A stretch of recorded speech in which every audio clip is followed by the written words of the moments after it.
o livro de Malaquias, o tom é um tom muito diferente do que aquilo que a gente costuma esperar de quando você quer ânimo para viver, quando você precisa de encorajamento. Porque Deus começa a trazer argumentos, discussões, Deus começa a confrontar o povo ali. E aí a gente começa a se perguntar, como é que a gente pode falar de encorajamento, de ânimo, e em vez de você ter encorajamento, palavra de conforto, você tem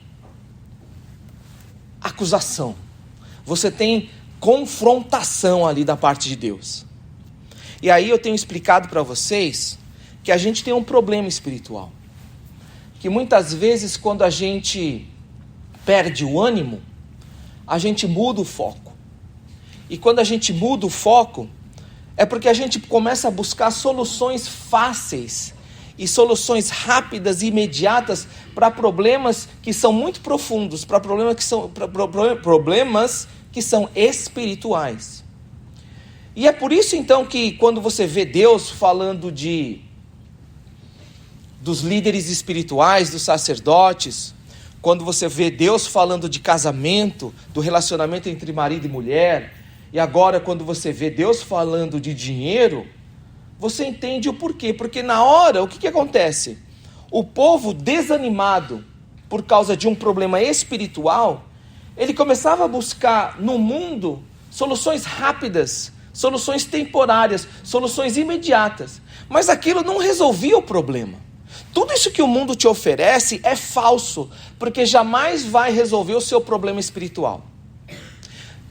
Tudo e qualquer coisa fora de Deus que o mundo oferece é falso, é momentâneo, é passageiro. E a gente se deixa levar por essas coisas porque é algo que nos seduz, é algo que nos desvia a atenção. E é por isso que isso vai criando um ciclo vicioso na nossa vida, um vício espiritual. Isso é idolatria. Idolatria é um vício espiritual. E é por isso que a gente se afasta de Deus. Porque para poder consumir mais, a gente vai buscando mais. Mas nessa busca por mais de algo que é fácil e temporário e momentâneo e que jamais pode satisfazer plenamente um problema que é espiritual, a gente vai então entrando nesse ciclo. E é por isso que a gente continua desanimado. Porque desânimo é um problema espiritual. Quantas vezes você já se perguntou, será que vida é só isso? Quantas vezes você já não se olhou e você pensou assim, se eu conseguir agora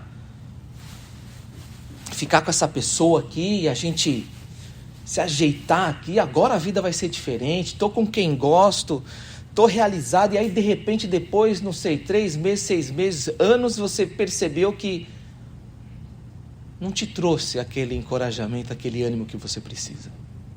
Quantas vezes você olhou para você e falou assim, não, a minha vida agora é mudar de vida, é ter uma carreira nova, um rumo novo, e aí você colocou todas as suas fichas naquela carreira nova, naquele trabalho novo, e aí você buscou aquilo, concretizou, e aí depois de ter concretizado, você olhou e falou, poxa, será que era isso mesmo? Quantas vezes depois de você pensar que aquilo era a solução para os seus problemas, para aquilo que você sentia, e você se perguntava, é esse o propósito de vida que eu tenho? Depois de haver conquistado, depois de haver realizado, você perguntou, puxa, parece que está faltando alguma coisa. Isso é o que o mundo faz. Jamais te satisfaz.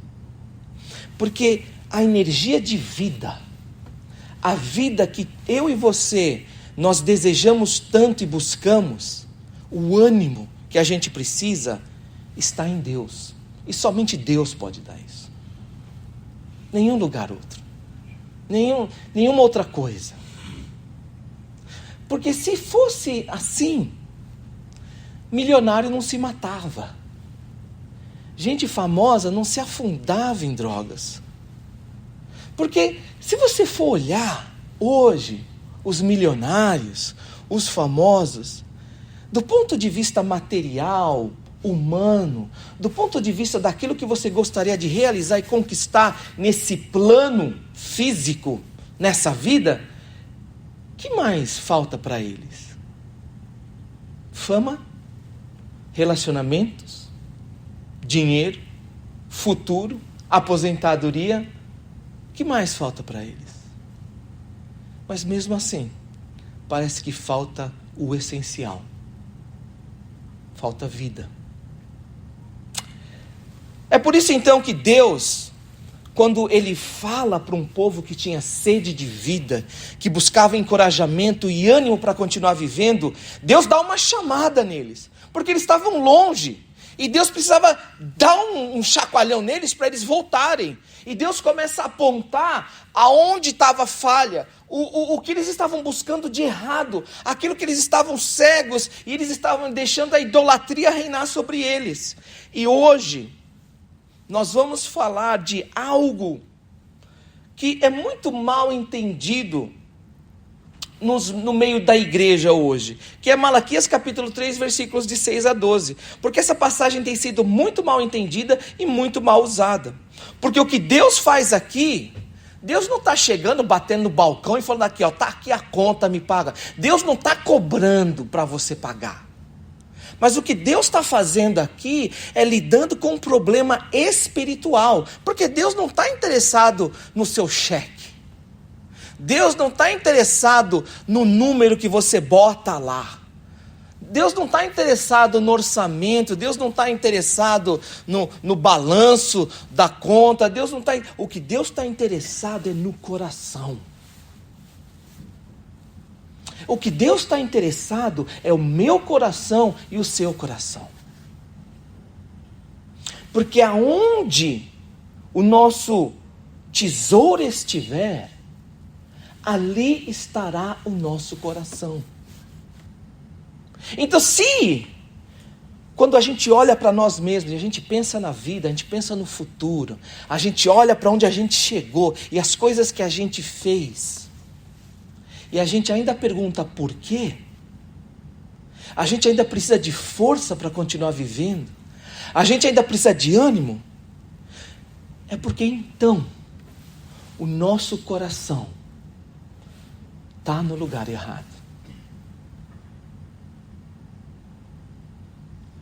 Se ainda existe na nossa vida um questionamento e uma busca por porquê, e desejo de ânimo e de alegria e de regozijo verdadeiro, é porque então, talvez o nosso coração, ele está no tesouro errado. Talvez a gente está valorizando algo que não deveria ser realmente valorizado. E é por isso então que Deus, Ele está confrontando o seu povo, porque Deus está interessado aonde você coloca o seu coração. E é muito comum a gente errar, e chegar e colocar o nosso coração nas coisas erradas. Porque a gente começa a valorizar, falar que aquilo é o meu tesouro, aquilo é o meu bem mais precioso. É por isso então que muitas vezes a gente precisa de vida, a gente lida com desânimo, porque muitas vezes a gente passa a fazer do dinheiro o nosso tesouro, o nosso bem maior. Nessa passagem aqui, a gente precisa entender uma coisa, e para a gente entender, a gente precisa falar de churrasco. Você já fez churrasco na sua vida ou não? Você gosta de churrasco ou não? Eu gosto de churrasco, mas eu vou falar para você o seguinte, eu gosto de churrasco porque para nós, brasileiros, churrasco é mais do que comer, fala a verdade. Não é, churrasco é mais do que comer. Para nós, churrasco é um evento social, e é por isso que o americano ele não entende churrasco brasileiro. Porque para o americano, o churrasco é assim. Você já viu? É um negócio muito estranho. Porque para o americano, o churrasco é assim. Tem hora para começar e hora para terminar. E ele faz assim. Você vai lá 6 horas. E aí termina 8 horas. Aí você chega lá, tem que ser em ponto, 6 horas. Aí você vê lá, o americano já está começando a preparar, se já não começou a fazer a carne. Aí chegou, aí deu umas 6:30 no máximo. Ele tira a carne da churrasqueira, desliga tudo, bota na mesa, vamos comer. O churrasco já acabou ali. Comeu 6:30 no máximo. Comeu, conversou lá, 7:30. Aí lá, deu uma sobremesinha assim. 7:50, todo mundo já está levantando da mesa, ele já está te levando para a porta, 8 horas, tchau, tchau. É assim. É assim. Então o cabra vem para o churrasco. Vamos lá no churrasco. O brasileiro vem. Chegou no churrasco, não tem ninguém. Ninguém chegou ainda. Por quê? O brasileiro marcou 6 e não chega às 6. Hã? Não, 6 horas, você fala, o churrasco começa às 6. Para o brasileiro, 6 horas é hora de ir sair para comprar carne. Saiu para comprar carne. Aí 6, se o cara for cedo, 6:30 ele começa a chegar. Hã? E aí, é assim, cada um traz um pouco, não é verdade? É assim, a gente faz um churrasco, cada um traz o carvão, traz a carne. E é assim, é um evento, cada um traz um pouquinho, junta o negócio, e aí preparando, as mulheres lá fazendo o negócio, os homens lá na churrasqueira, testando o negócio lá, e aí é um evento social, a gente vai aprofundando o relacionamento. E aí vai assim, estamos no churrasco brasileiro, tá? Aí todo mundo chegou, cada um lá, aí chegou um cabra ali, chegou ele sozinho. Sem nada, sem ninguém. O que você ia achar? Tudo bem. Eu tinha que ir lá comprar. Não, tudo bem. Esquenta a cabeça aqui, tem muito, tá sobrando aqui. E vem.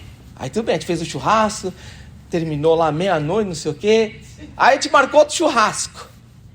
Aí todo mundo, aquela história lá, né? Aí o cara veio de novo, mão vazia. Desculpa, correria, não deu para. Não, tudo bem, tem tanta coisa aí. Vamos aí. Terceiro churrasco. Aí você já começa como? Você só está esperando o cara vir naquela porta, não dá para ver. É assim ou não é? Você só espera a terceira vez do cara vir. Como é que o cara vem? Aí o cara chegou, mão vazia de novo. O que você ia pensar do cara? Fala a verdade. O que você ia pensar do cara? O que você ia pensar? O cara é o quê? Gente boa? Churrasco é que nem coração de mãe. Pode vir do jeito que tá. A gente aceita você do jeito que você é. Ou você ia, esse cara tá dando uma mancada. Mas nem pra você trazer uma cebola, mas nem um guaraná, cara. Não, mas você tá brincando com a gente. Sabe, muitas vezes, a mão vazia não é pelo que você está trazendo, mas a mão vazia revela o estado, a intenção do coração. É por isso que quando a gente faz um churrasco, e aí você vê essas pessoas, que eu não conheço ninguém, mas que, nesse caso, nessa história hipotética, nessa imaginação, o cara vem e você olha, por quê? Porque não é questão de se o cara trouxe muito pouco, não é questão do que o cara trouxe, se o cara trouxe a Antártica, se o cara trouxe a tubaína da vendinha, a questão não é isso, é a questão da intenção do coração. A questão é, cara, nós estamos aqui, cara, você tem que respeitar o nosso relacionamento. Você tem que respeitar, porque, e é exatamente aqui o que Deus está fazendo.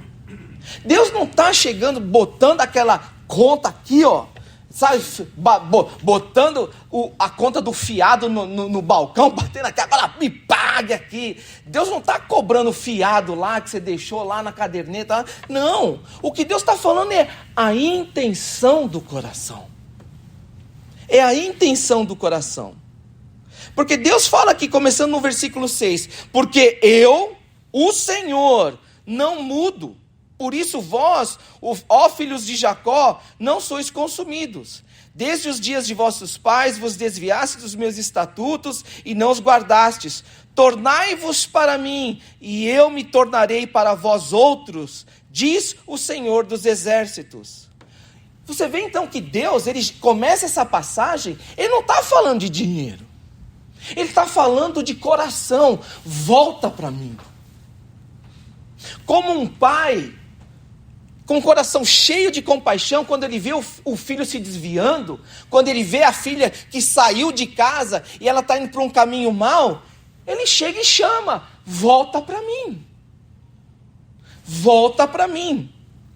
E aí, continuando aqui, no finalzinho do versículo 7, mas vós dizeis, em que havemos de voltar? Como é que a gente vai voltar para você, Deus? E aí ele fala aqui no versículo 8, roubará o homem a Deus? Todavia, vós me roubais e dizeis, em que te roubamos? Nos dízimos e nas ofertas. Deus fala assim, o teu coração está longe de mim. E aí o povo pergunta, mas como? Como é que a gente está longe do Senhor? Aonde você tem colocado o seu coração? Você tem colocado o seu coração nos bens materiais, no dinheiro. E como é que isso se reflete? Nos seus dízimos e nas suas ofertas. Deus não estava interessado aqui em cobrar a conta, mas Deus estava num coração que amava mais o dinheiro do que amava o próprio Deus. E isso se revelava como? Nos dízimos, quando a pessoa entregava ali 10% da sua renda, e nas ofertas. Tudo aquilo que era fora do 10% e que a pessoa trazia como oferta para Deus. Por quê? Porque as pessoas, elas de alguma maneira, elas estavam falhando nos dízimos e nas ofertas. E aí, o que Deus está fazendo não é cobrando, mas Deus está ali falando, olha o seu coração. Você está indo longe, você está valorizando mais o dinheiro do que Deus. Por quê? As mãos vazias revelam o seu coração. A gente precisa entender aqui agora um conceito muito importante. Que no Brasil a gente tem, e isso é reconhecido pela lei brasileira, que é a questão do arrendatário. Você já ouviu falar de arrendatar, de arrendar terra? É muito comum no Brasil, né? Se arrendar a terra lá, se é bom de plantar coisa. Cara, se eu plantar alguma coisa, eu não sei nem o que é para fazer. Só para começo de conversa, mas tem gente que parece que tem um negócio com terra, que se o cara plantar uma semente de jaca numa pedra, aquilo nasce. Porque tem gente que tem uma mão boa para a terra. Por exemplo, tem gente que gosta, minha sogra, ela gosta demais de plantar coisa lá. Você der uma semente de um melão lá, ela vai pegar a semente do melão, vai secar e vai procurar um lugar para socar aquela semente, tanto que ela gosta. E no Brasil é comum, pessoa que tem habilidade, mas ela não tem a terra, não tem a máquina, e tem o cabra lá, que é dono de terra, mas não quer esquentar. Aí eles fazem o quê? Uma parceria, não é uma parceria? O cara arrenda a terra, então o dono da terra deixa o cara que tem habilidade de usar a terra, e aí o cara produz na terra, não é dele, é do dono da terra, mas aquilo que ele produz, o que ele faz? No final das contas, ali o dono da terra e o cara que tem habilidade, eles entram num acordo, ou o cara que arrendou a terra paga em dinheiro, ou parte daquilo que ele produziu naquela terra, ele dá para o dono da terra. E aí nesse contrato aí, o dono da terra deixa o cara usar a terra, às vezes deixa até usar a máquina, sabia? Pela lei brasileira, você pode arrendar não só terra, apesar de terra ser o mais comum, você pode arrendar máquina, você pode arrendar outras coisas. Por que eu estou falando disso daqui? Porque a gente tem que entender essa passagem dessa maneira. O dono da terra é aquele que entrou na terra para usar a terra como se fosse um favor. E os dois têm um acordo. Então, quando Deus ele fala de dízimo e de oferta, o que Deus está falando é assim: eu sou o rei da terra, e você é o meu servo. Eu dou tudo para você, eu deixo você usar tudo, Eu cerco você com todas as coisas boas. E aí você chega no final das contas, depois de ter aproveitado tudo e receber tudo, você não olha nem na minha cara. Você não honra aquilo que eu deixei você usar livremente. É por isso que aqui no versículo 10, Deus fala: trazei todos os dízimos à casa do tesouro, para que haja mantimento na minha casa. E provai-me nisto, diz o Senhor dos exércitos, se eu não vos abrir as janelas do céu e não derramar sobre vós bênção sem medida. O que Deus está falando aqui é que o fato de você não trazer algo para Deus mostra que você não está honrando aquele que tem controle sobre a sua vida. Você chega de mãos vazias e você mostra que o seu coração não tem respeito por ele, mas tem desprezo. O que Deus faz aqui não é chegar e botar a mão no balcão, bater e falar aqui, ó, aqui está a tua conta. Mas o que Deus está falando, aonde está o seu coração?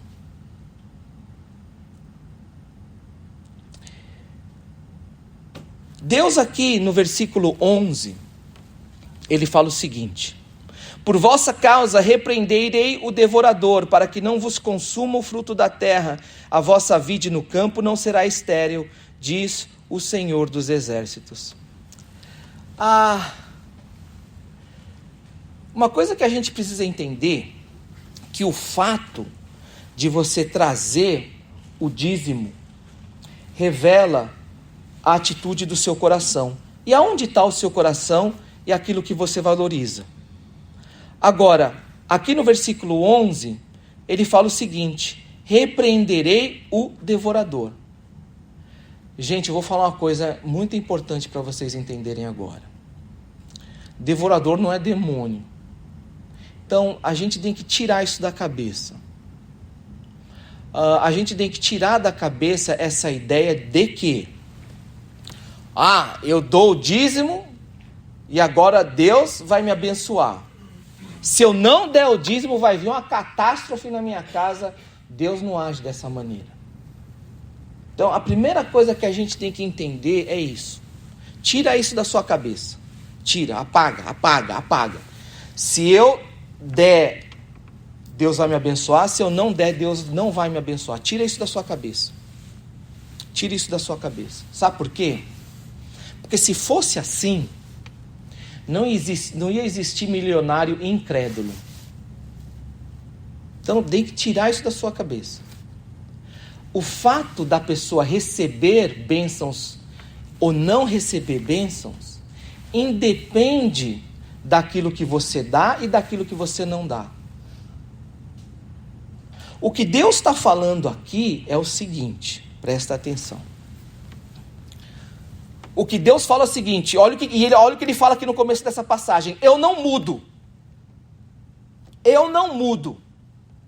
Então, independente se você der, independente se você não der, eu ainda vou dirigir a sua vida, vou guiar a sua vida, vou controlar a sua vida de uma maneira fiel e verdadeira. Independente disso. Independente. E você pode provar nisso. Se você, ao trazer, você vai continuar recebendo o meu cuidado, a minha proteção. Pode ver. Pode me provar.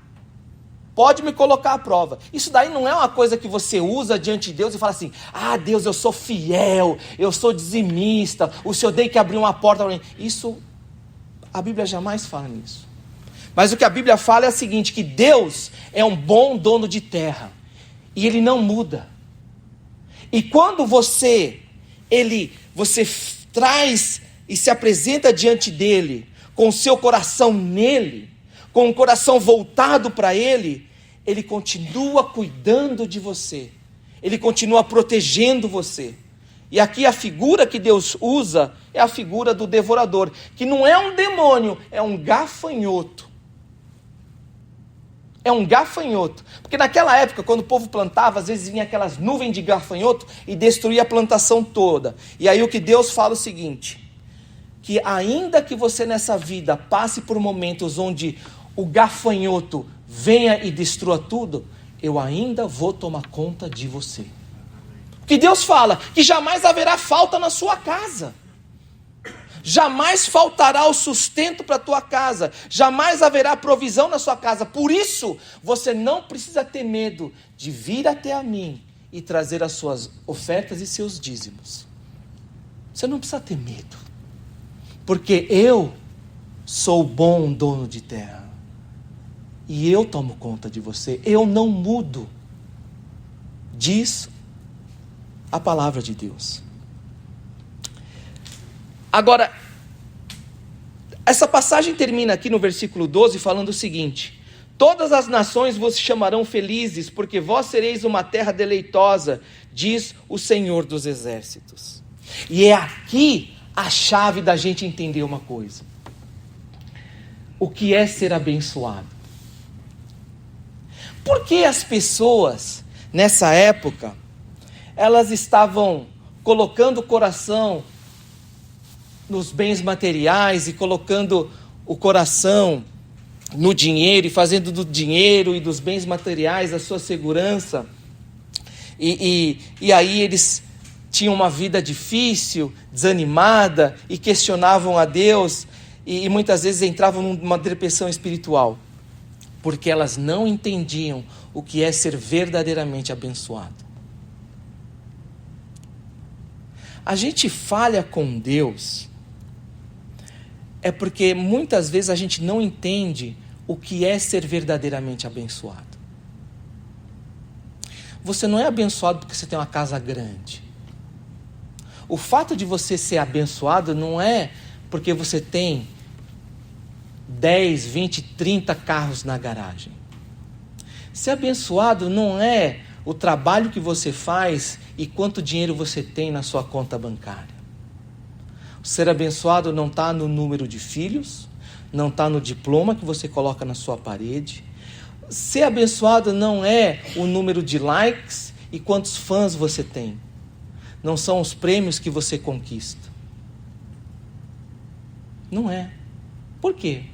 Porque senão você não teria nenhuma dessas pessoas incrédulas. Todo mundo que era famoso era tudo crente.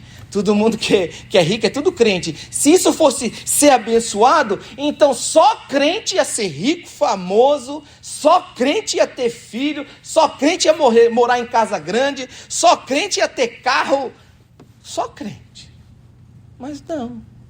O incrédulo tem isso e muito mais muitas vezes do que o crente. Por quê? Porque bênção não é isso. O que Deus mostra aqui em Malaquias, que ser verdadeiramente abençoado não é nas coisas que você tem e acumula. Não é naquilo que a sua mão pode segurar. Mas ser abençoado está naquilo que as suas mãos soltam diante de Deus. Ser abençoado é dar e não ter. Ser abençoado é dar e não receber.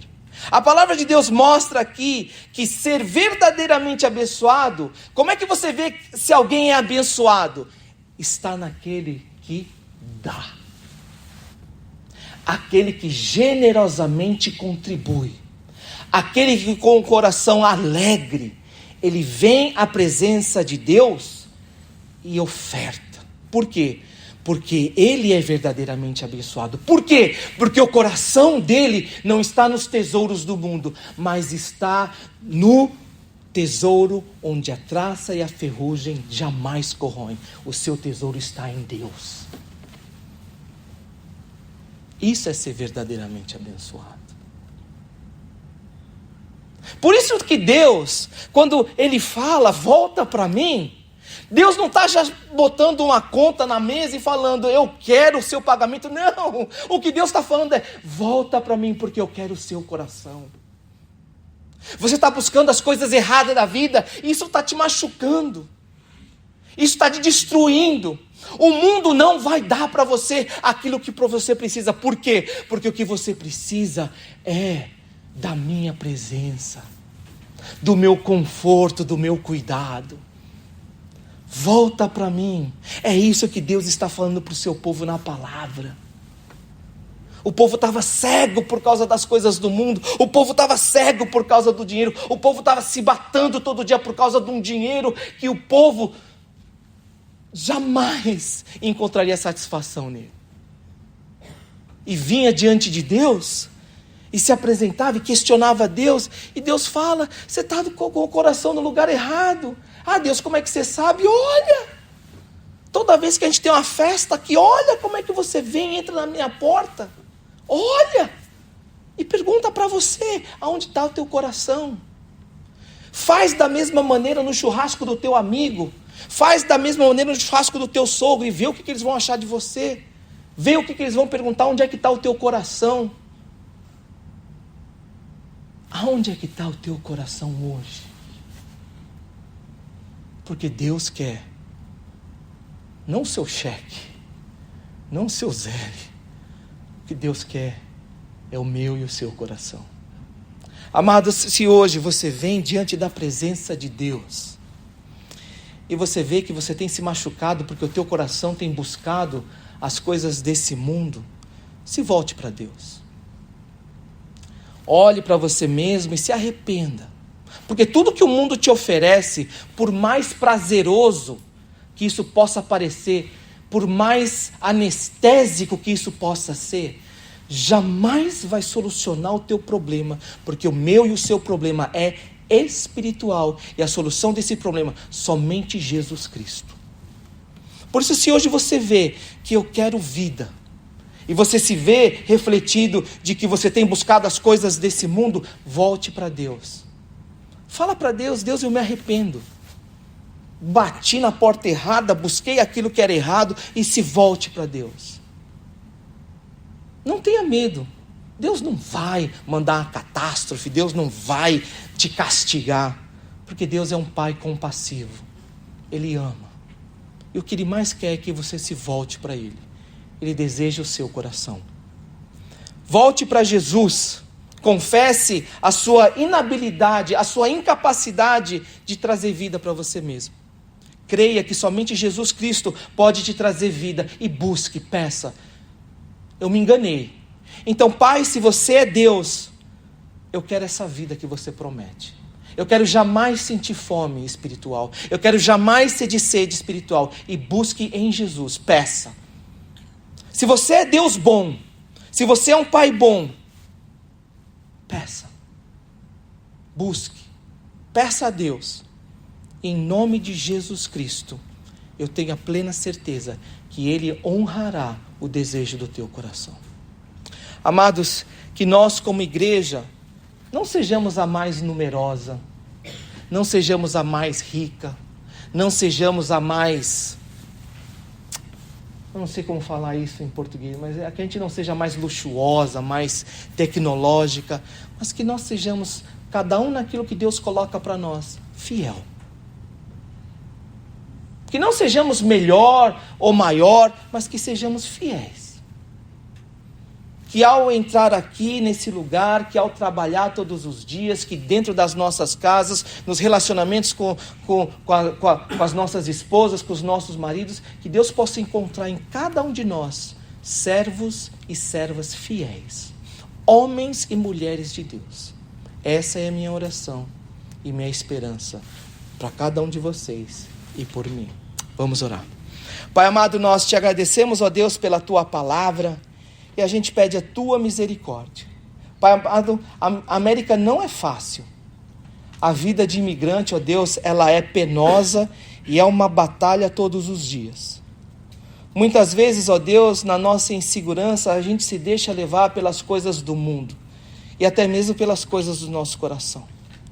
Então, Pai, a gente pede agora que no teu amor, no teu cuidado, o Senhor esteja aqui envolvendo cada coração, principalmente aqueles corações que estão atribulados, ansiosos, aqueles corações, ó Deus, que se encontram muitas vezes cheios de dúvidas e de insegurança.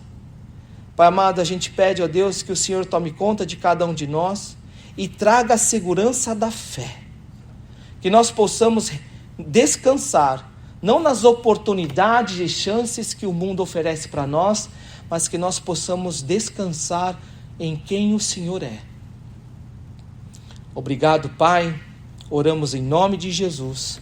Amém. E graças a Deus. Vamos ficar de pé então para a bênção final? Fica de pé agora. E agora o Senhor nos envia de volta para a nossa casa, para os nossos trabalhos. Enfim, o Senhor nos envia de volta para o mundo, o nosso campo missionário.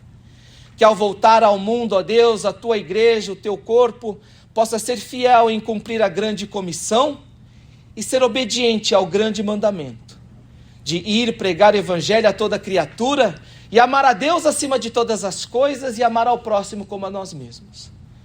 E que ao ir ao mundo, a graça maravilhosa do nosso Senhor Jesus Cristo, o amor imutável e eterno de Deus Pai, e o consolo, o encorajamento do Deus Espírito Santo estejam sobre todos vós, agora e para todos sempre.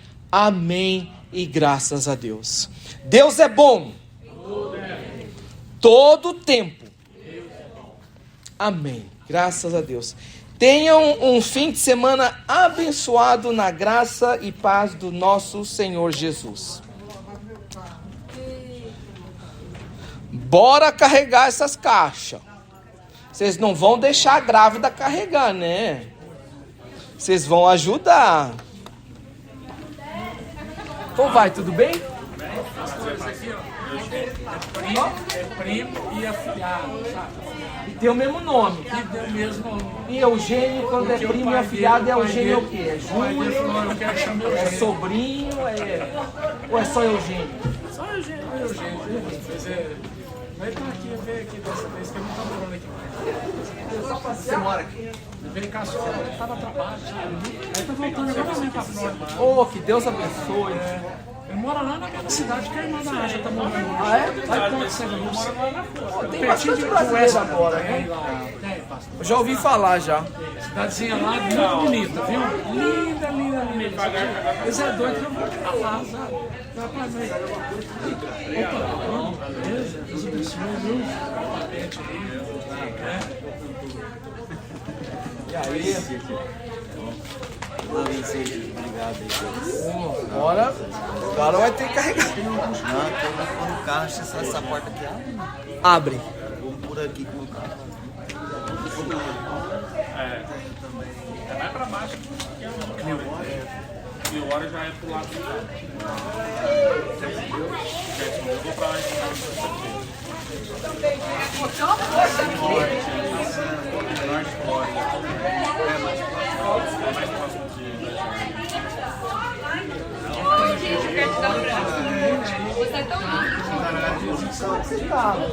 Tá firme?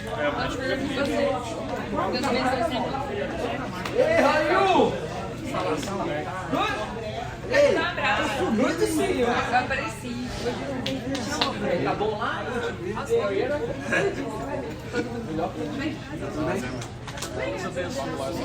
Qual que é o seu quarto?